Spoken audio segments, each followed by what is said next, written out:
Hello दोस्तों, UPSC Hindi के online study platform में मैं गौरव त्रिपाठी आप सभी का स्वागत करता हूं। दोस्तों, जैसा कि इस प्लेटफॉर्म के माध्यम से हम यूपीएससी और UPPCS special mains answer writing series का डिस्कशन कर रहे हैं और इसी क्रम में आज जो तीसरा दिन है उसमें हम एक बहुत ही आकर्षक, जो कि आप कह सकते हैं जीएस पेपर 4 में 120 नंबर के जो प्रश्नों की एक भूमिका रखता है, उसके साथ आए हैं कि केस स्टडी को कैसे सॉल्व करना है। तो हम एक तरह से इस लेक्चर के माध्यम से हम पूरा यही देखने का प्रयास करेंगे कि केस स्टडी को किस तरह से सॉल्व करना है, एग्जाम्पल के साथ सीखेंगे। और मैं उम्मीद करूंगा कि ये लेक्चर देखने के बाद केस स्टडी को लेके आपकी एक अलग तरह की इमेज बन पाएगी और आप केस स्टडी से डरेंगे नहीं, बल्कि जब यूपीएससी में देखेंगे तो आप सबसे पहले उसी को अटेम्प्ट करने का प्रयास करेंगे। तो लेक्चर की ओर बढ़ने से पहले आप एक मेरा छोटा सा इंट्रोडक्शन देख सकते हैं। और मैंने वर्ष 2019 की सिविल सेवा परीक्षा का इंटरव्यू दिया है और आप हमसे जुड़ने के लिए हमारे टेलीग्राम ग्रुप को फॉलो कर सकते हैं। यूपीएससी हिंदी विद गौरव आप टेलीग्राम पर सर्च मारें और हमारे ग्रुप को सब्सक्राइब करें। इसमें आपको ये जो लेक्चर हैं इसके पीडीएफ, इसके साथ साथ जो यूपीएससी से रिलेटेड अन्य निःशुल्क मटेरियल हैं वो भी उसमें प्राप्त हो जाएंगे। तो हम क्वेश्चन की ओर देखते हैं।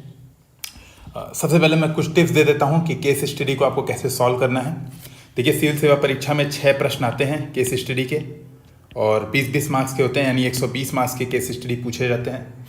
आपको कोशिश करना चाहिए कि 12 से 15 मिनट में एक केस स्टडी आपकी सॉल्व हो जाए।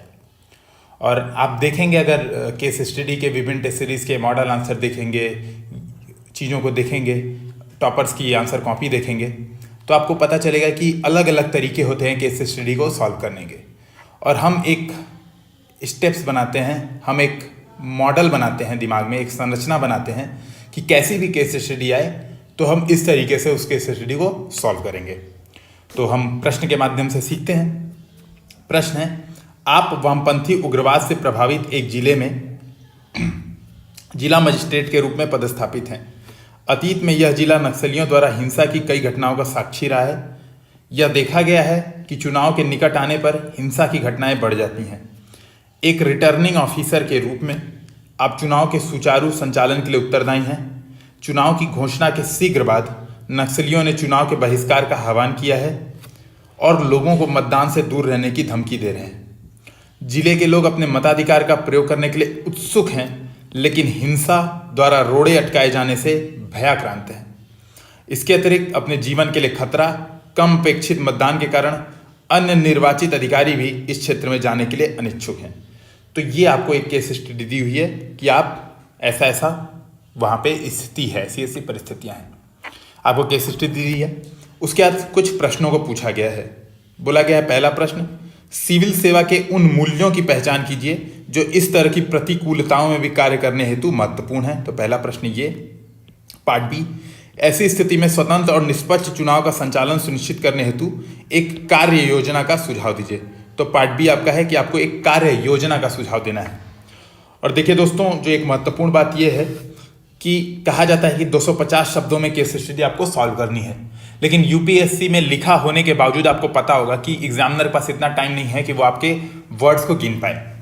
और यूपीएससी में भी इस तरीके के 3 पेज, 1, 2, 3, इस तरह के 3 पेज वहाँ पे दिए होते हैं। और मैंने यूपीएससी का जो क्वेश्चन का आंसर बुकलेट, जो स्पेसिमन होता है, वही यहाँ पे यूज़ किया है ताकि आपको पता चल जाए कि आपके पास कितना स्पेस होता है और आपको उसमें केस स्टडी को सॉल्व करना होता है। तो आप उसमें जितने चाहे उतने वर्ड यूज़ कर सकते हैं, आपको स्पेस का यूटिलाइजेशन अच्छे से करना होगा। अब देखिए दोस्तों, आपने केस स्टडी पढ़ी, अब केस स्टडी के हम कुछ स्टेप्स देखते हैं, उसी से सॉल्व करने का प्रयास करेंगे। तो स्टेप 1 क्या है? खुद की भूमिका पहचानना है। आपको देखना है कि दी गई केस स्टडी में आप क्या हैं। क्या आप डीएम हैं? अन्य किसी केस स्टडी में आप शिक्षक हो सकते हैं, किसी केस स्टडी में आप स्थानीय नेता हो सकते हैं। अलग अलग केस स्टडी में आपकी भूमिका अलग अलग होगी। कहीं पे आप एसपी हो सकते हैं, पुलिस अधीक्षक, अलग अलग केस स्टडी में आपकी अलग अलग भूमिका होगी। अगर मैं इस केस स्टडी की बात करूं तो आप क्या हैं? जिला मजिस्ट्रेट हैं, जिसको कि रिटर्निंग ऑफिसर, देखिए यहाँ पे लिखा हुआ है कि रिटर्निंग ऑफिसर का काम सौंपा गया है। तो आपकी जिम्मेदारी है, एक रिटर्निंग ऑफिसर की यहाँ पे आपकी जिम्मेदारी है। तो इसको आपको ध्यान में रखना है, पहली चीज। फिर दूसरी चीज, हितधारकों को पहचाने, उनके हितों को ध्यान में रखें। देखिए दोस्तों, कई बार एग्जामिनर, जब हम पहले केस स्टडी को शुरुआत में आरंभ करते हैं या फिर एग्जाम में भी, तो आप क्या कर सकते हैं, ऐसे बनाकर एक, या फिर आपको मन करे तो आप कोई त्रिभुज या फिर हेक्सागन या फिर पेंटागन ऐसे बनाकर हितधारकों को दर्शा सकते हैं। इससे क्या होता है, केस स्टडी को सॉल्व करने के दौरान आपके दिमाग में स्ट्रक्चर रहता है कि हितधारक के हितों को ही सॉल्व करना जनरली केस स्टडी का सोल्यूशन होता है। ठीक है, तो हम क्या करते हैं, हमारा जो दूसरा स्टेप होता है हितधारकों को पहचानना। आप केस स्टडी में चाहें तो ऐसे लिख भी सकते हैं। जनरली कई केस स्टडी में पूछा जाता है, पहला क्वेश्चन यही होता है पार्ट ए कि हितधारकों को पहचाने एवं उनके हितों का वर्णन करें, तो वहां तो आपको लिखना ही है। न भी पूछा जाए तो आपके पास अगर स्पेस है, आपके पास टाइम है, और कम से कम शुरू के 1-2 केस स्टडीज में आप कोशिश करें कि हितधारकों को भी दिखा दें, क्योंकि इससे पता चलता है, जब आप हितधारक लिख देते हैं तो एग्जामिनर को पता चलता है कि केस स्टडी वाकई में आपको समझ में आई है। तो इस प्रश्न में हितधारक कौन कौन है? पहली बात, जो वामपंथी उग्रवाद से जो प्रभावित जिला है उसके स्थानीय लोग। देखिए मैंने यहाँ पे नोट किया है, आप प्रश्न एक बार अपने सामने ओपन कर लें, मैंने यहाँ पे नोट किया है। स्थानीय लोग हैं। दूसरे नक्सली हैं। देखिए स्थानीय लोग का हित क्या है, वो उत्सुक हैं चुनाव में मतदान करने के लिए, लोकतांत्रिक प्रक्रिया में भाग लेने के लिए वो उत्सुक हैं, तो वो चाहते हैं कि चुनाव व्यवस्था सही से सुचारू रूप से हो। नक्सली दूसरे हितधारक है, वो क्या चाहते हैं, लोकतांत्रिक व्यवस्था न बनी रहे और धमकी दे रहे हैं। स्थानीय नेता वो चाहते हैं कि इलेक्शन में जीतें, लोगों की भागीदारी हो, उनको बढ़ावा मिले। अधीनस्थ कर्मचारी जो आपके हैं, देखिए यहाँ पे लिखा हुआ है ना कि जो अधीनस्थ कर्मचारी हैं, अन्य निर्वाचन अधिकारी हैं, इस क्षेत्र में जाने से डरते हैं, उनको अपनी सुरक्षा प्यारी है, वो चाहते हैं उनका जीवन किसी संकट में ना आए। फिर जो अगला हितधारक है, एक आप भी हितधारक हैं, क्योंकि रिटर्निंग ऑफिसर के रूप में आप स्वयं हैं, तो यहाँ पे लिख दीजिए मैं स्वयं, इसको आगे एक शब्द और लिखना है आपको। जो अंतिम हितधारक होता है वो कौन होता है, समाज या फिर राज्य। ठीक है, तो आप इसको हर केस स्टडी में एक हितधारक के तौर पर देखें। अब देखिए आप चाहें तो एक पेंटागन, एक हेक्सागन, कुछ भी ऐसे बना के यहाँ पे 1 स्थानीय, दूसरा नक्सली, तीसरा स्थानीय नेता, चौथा अधीनस्थ कर्मचारी, ऐसे आप चाहें तो बना के यहाँ पे लिख सकते हैं। बीच में आप लिख दें समाज एवं राज्य। इस तरह से भी आप चाहें तो एक प्रेजेंटेशन का आपका तरीका इस तरह का भी हो सकता है। तो हमारा क्या हो गया, हितधारकों को पहचाने एवं उनके हितों को ध्यान में रखें। ये दूसरा स्टेप हर केस स्टडी का होता है। फिर तीसरा स्टेप है प्रश्न की मांग को समझे। देखिए मैंने ये क्यों लिखा, ये तो हर जगह ही होता है, चाहे GS 1, 2, 3, 4 किसी का भी दें, प्रश्न की मांग को समझना आवश्यक है।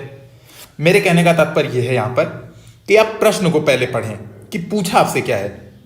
देखिए इस प्रश्न में पूछा गया कि सिविल सेवा के मूल्यों की पहचान कीजिए। तो आपको पहचान करना है जो इस तरह की प्रतिकूलताओं में कार्य करने हेतु महत्वपूर्ण है, यानी प्रश्नों को ध्यान से पढ़ना है।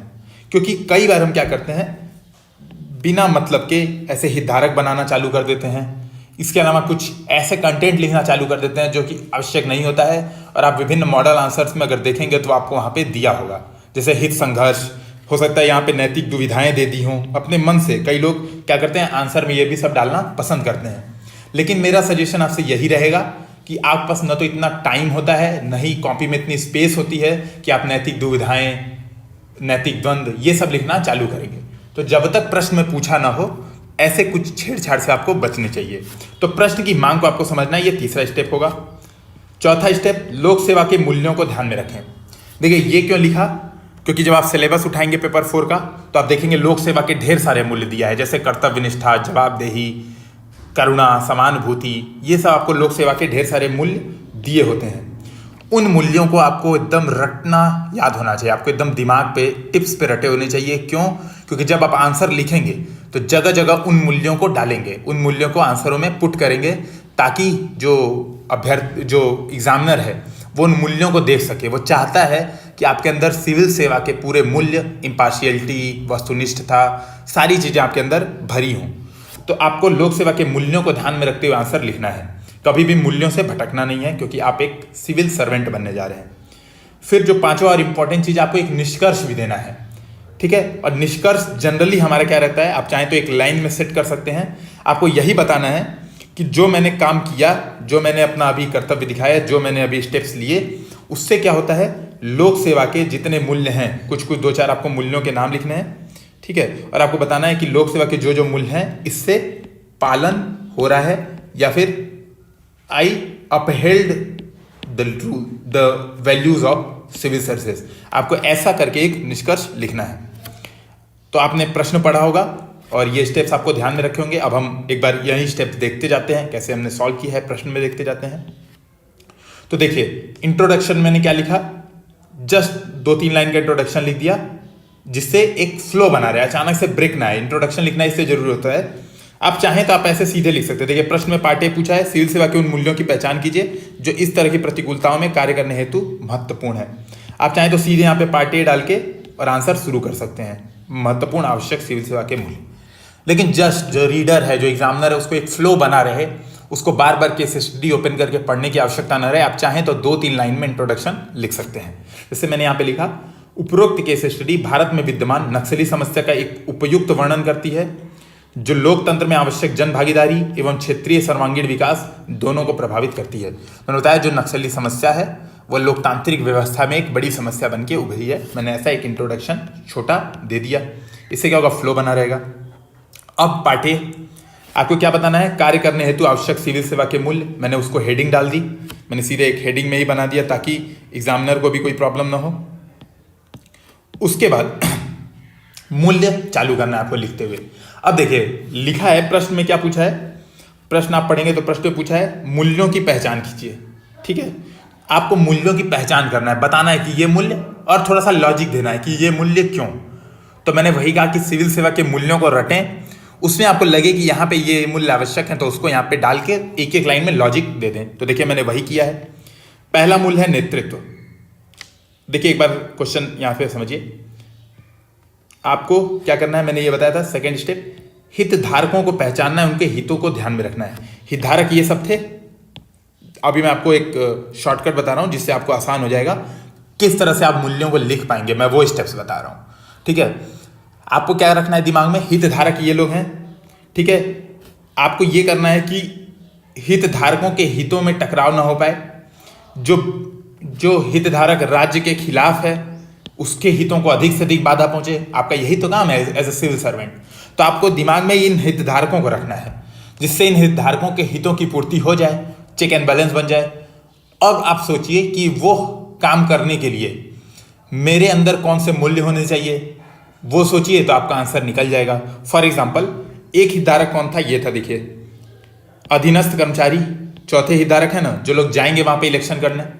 अब अधीनस्थ कर्मचारी कैसे वहां जाएंगे, आपके अंदर अगर नेतृत्व का मूल्य रहेगा तो ऐसी कठिन परिस्थितियों में भी आप समझिए, अभी देखिए भारत में क्या चल रहा है, अभी कोरोना वायरस की समस्या चल रही है और हमारे जो माननीय प्रधानमंत्री हैं मोदी जी, वो कहते हैं कि सब लोग आए बालकनी में, इतने कठिन समस्या, इतने कठिन समय में ताली बजाएं, इतने कठिन समय में दिए जलाएं, और सब लोग जलाते हैं। भले से घरों में टेंशन है, मानसिक तनाव है, लेकिन लोग ये सब काम कर रहे हैं। क्यों? क्योंकि एक लीडरशिप, उनके अंदर नेतृत्व की क्वालिटी है। तो आपके अंदर भी एक नेतृत्व की क्वालिटी होनी चाहिए ताकि ऐसी कठिन परिस्थितियों में भी जो अधीनस्थ कर्मचारी हैं उनका मनोबल बना रहे और वो आपकी बात मान के कुछ भी करने का तैयार हो। जैसे आप हिटलर की तरह हो, जैसे हिटलर ने कोई भी आदेश दिया तो बिना सोचे समझे वो आदेश पालन करना है। आपको इस तरह से अपनी नेतृत्व क्षमता वहां पे दिखानी है। तो मैंने ये आपको समझाया कि जो पहला मूल्य है उसको कैसे आपको लिखना है, हितधारक सोचना है, अधीनस्थ कर्मचारी, और उनके हिसाब से मूल्य लिख देना है। फिर यहीं पे आप दूसरा सोचिए, यहीं पे देखिए टेबल से सोचिए, दूसरे लोग कौन है, स्थानीय लोग। स्थानीय लोग क्या हैं, उत्सुक हैं इलेक्शन करने के लिए, इलेक्शन में भाग लेने के लिए उत्सुक हैं। लेकिन इनके अंदर क्या है, जो नक्सली समस्या है वो मुख्यतः क्यों होती है, विश्वास की कमी। इसी कारण से तो नक्सली समस्या है, राज्य के खिलाफ, राज्य के लिए विश्वास की कमी है।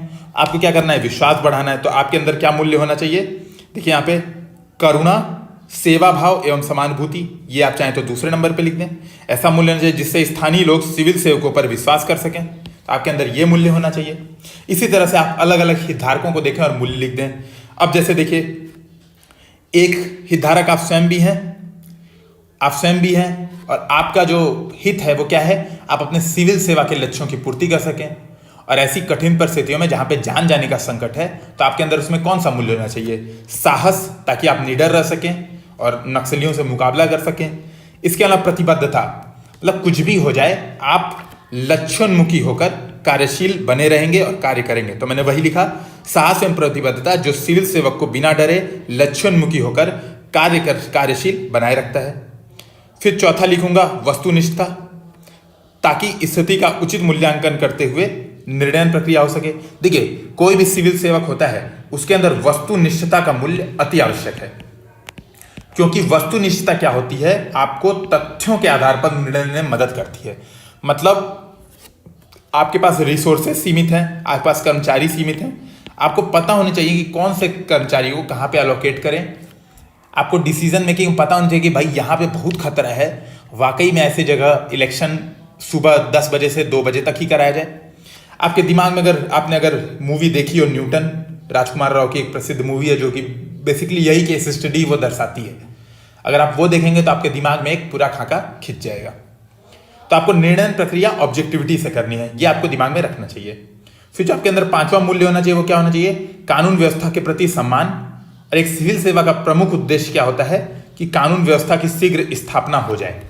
मतलब एक सिविल सेवक का जो मूल्य हम कह सकते हैं one of the best important मूल्य है वो क्या है कि कानून व्यवस्था बनी रहे, नक्सली किसी तरह से भी कानून व्यवस्था में विघ्न न डाल पाए।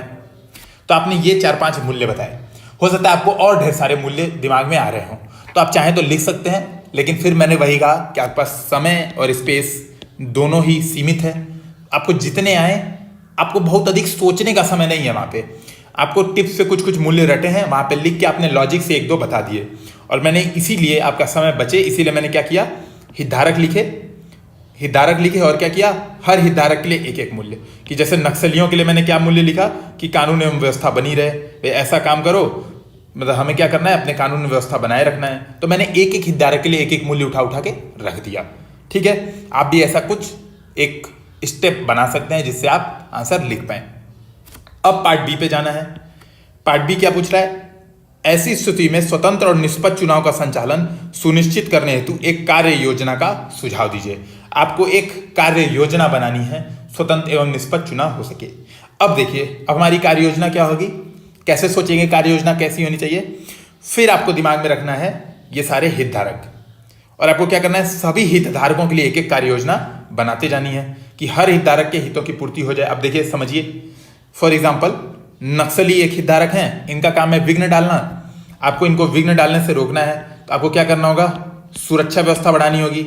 कार्य योजना में एक सुरक्षा व्यवस्था इंपॉर्टेंट चीज हो जाएगी, ये समझें। दूसरा, स्थानीय लोग हैं, स्थानीय लोग वोट डालने जाएं, इनके अंदर क्या है, विश्वास की कमी है, वोट डालने के उत्सुक हैं।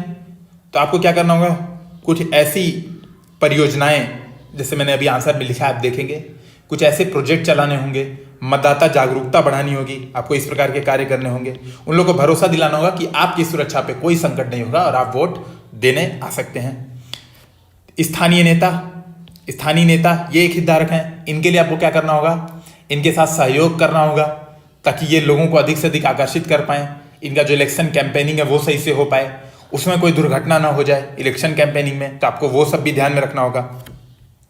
अधीनस्थ कर्मचारी ऐसे कठिन स्थानों पे जा सकें, काम कर सकें, उसके लिए इनके लिए प्रशिक्षण आदि कार्यवाही आवश्यक है। ठीक है, इनका मोटिवेशन लेक्चर इनके लिए होना चाहिए। तो आपको ये सब 1-1 करके कार्य योजनाओं में शामिल करना है। रिटर्निंग ऑफिसर के रूप में आप क्या करेंगे, एक कार्य योजना में आप भी तो एक हितधारक हैं, आप क्या करेंगे, आप वहां पे बने रहेंगे, स्थिति का मूल्यांकन करेंगे, वस्तुनिष्ठ आधार पे चीजों का डिसीजन लेंगे, तो आपको वो सोचना है। राज्य एवं संपूर्ण समाज, तो इस तरह से हमें कार्य योजना बनानी है कि सभी हितधारकों का हितों की पूर्ति हो जाए, और जो राज्य के हितों में बाधक हैं, इनके हितों को अधिक से अधिक नुकसान पहुंचे। तो अब हम देखते हैं क्या लिखा मैंने, कार्य योजना का निर्माण ताकि स्वतंत्र और निष्पक्ष चुनाव हो सके। तो इसके लिए निम्न मुद्दों पर ध्यान देना होगा। अगर मेरे दिमाग में मुद्दे आ गए तो मैं वैसे कार्य योजना का निर्माण कर लूंगा। आपने पॉइंट आउट कर लिया कि ये प्रॉब्लम्स आ रही हैं, तो प्रॉब्लम्स का ही सोल्यूशन दे देना, कार्य योजना का निर्माण हो जाएगा। तो पहली प्रॉब्लम क्या थी, सुरक्षा। इसके लिए आप क्या करेंगे, पर्याप्त संख्या में अर्धसैनिक बलों, पुलिस आदि की व्यवस्था करेंगे। आपको पता है सीआरपीएफ लगाई जाती है, ये सब आपको पता होगा। तो आप क्या करेंगे, इसकी व्यवस्था करेंगे। आप और क्या कर सकते हैं, चाहे तो हॉटस्पॉट का चुनाव कर सकते हैं कि भाई ये सारे जगहों पे ज़्यादा हमला होता है।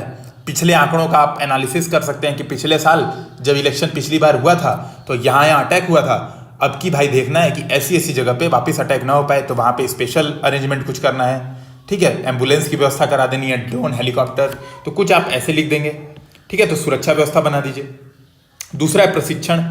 अधीनस्थ कर्मचारी जो हितधारक थे, तो मैंने क्या लिखा, चुनाव अधिकारियों को उनके कर्तव्यों के बारे में जागरूक बनाने, उनको मोटिवेट करेंगे कि देखिए आपका कर्तव्य है, आप इस सेवा में आए हैं तो आपका कर्तव्य है कि आप पूरी प्रतिबद्धता से काम करेंगे। रघुकुल रीति सदा चली आई, प्राण जाए पर वचन न जाई, ऐसा ऐसा बड़े बड़ी बातें आप उससे करके आएंगे। तो आप बताएंगे प्रत्येक वोट का महत्व समझे वो लोग, जिससे ऐसी परिस्थितियों में पूरे लगन से काम कर सकें, और इसके लिए आप क्या करेंगे, उनको प्रशिक्षण देंगे। फिर तीसरा जो मैंने बताया पहले में ही, हॉटस्पॉट को चिन्हित करेंगे और ऐसे स्थानों पर मतदान के समय, यहाँ पे थोड़ा सा ये अब दिखेगा, स्थानों पर मतदान के समय को मैं क्या करूँगा, पुनर्समायोजित करूँगा। मैंने शुरू में डिस्कशन किया था कि मैं क्या करूँगा, बेसिकली मैं ये करूँगा कि भाई ऐसा है, यहाँ पे 10 बजे से 2 बजे तक इलेक्शन होगा। रात ढलती है तो नक्सली ज़्यादा अटैक करते हैं, पहले ही चुनाव 2 बजे तक खत्म करा के, और जो लोग हैं, जो कर्मचारी हैं, वो लोग दिन ढलने से पहले ही चले जाएं। न्यूटन मूवी आपने देखी होगी, तो इस तरह से उसमें भी करता है। खुफिया एजेंसियों के साथ समन्वय रखूंगा और आपातकालीन जो प्रक्रियाएं हैं उसकी भी व्यवस्था करूंगा, ताकि अगर मान लीजिए कोई घटना हो ही जाए, अटैक हो ही जाए, तो मैं क्या उपाय कर सकूंगा। फिर जो मतदाता हैं, जो हमारे अगले हितधारक, उनके लिए क्या करूंगा, चुनाव आयोग के स्वीप प्रोग्राम। आपको पता है कि स्पेशल वोटर एजुकेशन प्रोग्राम चलता है चुनाव आयोग का, जिससे मतदाताओं में जागरूकता होती है, मतदाताओं को प्रशिक्षण दिया जाता है। मैं वो प्रोग्राम को क्रियान्वित करूंगा यहाँ पे ढंग से, ताकि मतदाताओं को अपने अधिकार हैं उनके बारे में पता चल सके। और पांचवा जो आखिरी उपाय होगा, विश्वास एवं जागरूकता में वृद्धि हेतु स्थानीय नेताओं के साथ सहयोग में वृद्धि। मतलब स्थानीय नेताओं का सहयोग करूंगा, उनको इलेक्शन कैंपेनिंग करने की, उनके लिए सुरक्षा व्यवस्था कराऊंगा, और इस तरह से करा के मैं एक कार्य योजना बताऊंगा जिससे इलेक्शन प्रक्रिया हो जाए। अब दोस्तों आती है बात ये कि देखिए, मैंने फिर से कहा, आप अभी तक सिविल सेवक बने नहीं हैं, आप बनने की प्रक्रिया में हैं। हो सकता है 1-2 पॉइंट आपसे इंपॉर्टेंट छूट रहे हैं, फिर भी अगर आपकी स्ट्रक्चरिंग बहुत अच्छी है तो बहुत मैटर नहीं करता। मैंने फिर से कहा था, मैक्सिमम मार्क्स आपको 60% ही मिलने हैं। तो अगर आपने इतना भी आंसर लिखा है तो आपके लिए बहुत अच्छा है। आपको वो ध्यान देना है कि ऐसा आपने कर दिया कि 20 से 30 मिनट में एक आंसर लिखा और आपने बहुत अच्छा आंसर लिख दिया, इतना बढ़िया परफेक्ट लिख दिया कि आपको 60 की जगह वो 70% नंबर दे दिए, ठीक है, और आपको मिला 14 नंबर 20 में से। और मैंने 12 मिनट में लिखा, मैंने 20 से 30 मिनट में 2 क्वेश्चन लिख दिए, और मुझे 10-10 ही मिलेंगे तो मुझे 20 नंबर मिल जाएंगे, तब भी आपसे 6 नंबर अधिक मिलेंगे। तो दिमाग में आपकी स्ट्रेटजी बिल्कुल क्लियर होनी चाहिए। एक क्वेश्चन पे इतना ज़्यादा समय नहीं देना है, उतने ही रिसोर्सेज का यूज करना है, उतने ही सजेशन देना है, जिससे समय सीमा में आपका पेपर कंप्लीट हो जाए। तो आपने ये लिखा, कार्य योजना कंप्लीट कर दी। अब आप क्या करेंगे, निष्कर्ष। तो देखिए मैंने यहाँ पे क्या बोला था, निष्कर्ष देना है, और उसमें आपको बताना है निष्कर्ष में कि I upheld all the values of civil services. मैंने वही किया। आप देखें, स्पष्ट है कि चुनाव लोकतांत्रिक व्यवस्था में एक पर्व की तरह है, जिसे उपरोक्त कार्य योजना द्वारा स्वतंत्र एवं निष्पक्ष रूप से आयोजित करके आपने बताया।